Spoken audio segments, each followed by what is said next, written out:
લોકમેળા મામલે સૌથી મોટા સમાચાર। રાઇડ્સના સંચાલકોને તમામ પ્રશ્નોનું નિરાકરણ આવ્યું। રાજકોટના લોકમેળા મામલે સૌથી મોટા સમાચાર। રાઇડ્સ સંચાલકોને તમામ પ્રશ્નોનું નિરાકરણ આવ્યું। રાજ્ય સરકારના પરિપત્ર બાદ મેળા એસોસિએશનની મહત્વપૂર્ણ બેઠક મળી। જિલ્લા કલેક્ટર તેમજ પોલીસ તંત્ર સાથે મહત્વની બેઠક મળી। રાઇડ્સના જીએસટી બિલના બદલામાં મિકેનિકલ એન્જિનિયરનું સટ્ટી માન્ય રહેશે। રાઇડ સંચાલકો દ્વારા કલેક્ટર તેમજ પોલીસ તંત્ર સમક્ષ પોતાના પ્રશ્નો રજૂ કરાયા। રજૂ કરાયેલા તમામ પ્રશ્નોનું નિરાકરણ આવતા રાઇડ સંચાલકોમાં ખુશીનો માહોલ।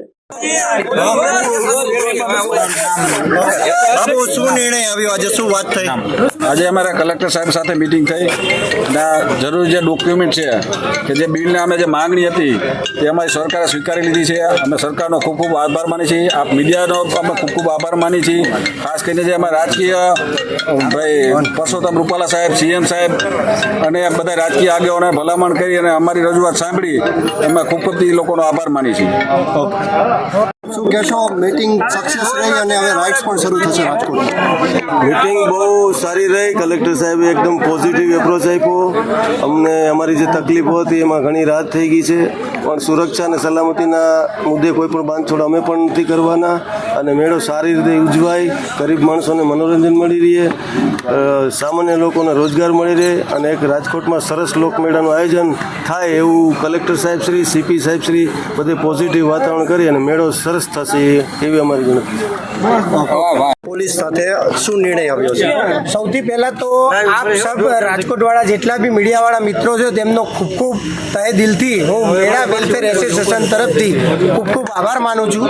જે આજની બેઠક હતી તે આજની પહેલાં કલેક્ટર સાહેબે એક નિર્ણય લીધો હતો કે હવે સમય મર્યાદા પૂરી થઈ ગઈ છે તો કોઈ રાઇડ્સના ફોર્મ નહીં ઉપાડી શકે।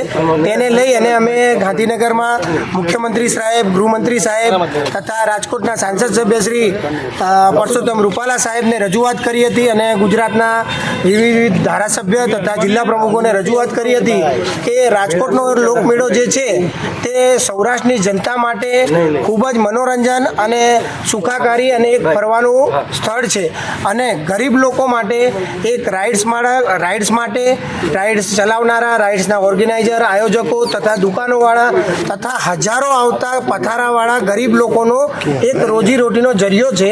તો અમે એને લઈને ગાંધીનગરને બધી જગ્યાએ રજૂઆત કરી હતી, તો તેને લઈને આજે મિટિંગનું આયોજન થયું હતું અને માનનીય કલેક્ટર સાહેબે અમારી જે રજૂઆતો હતી તે સાંભળી અને અમને રાઇડ શો લગાવવા માટે અને ફોર્મ ભરવા માટેની વિગત જણાવી છે। ઓકે।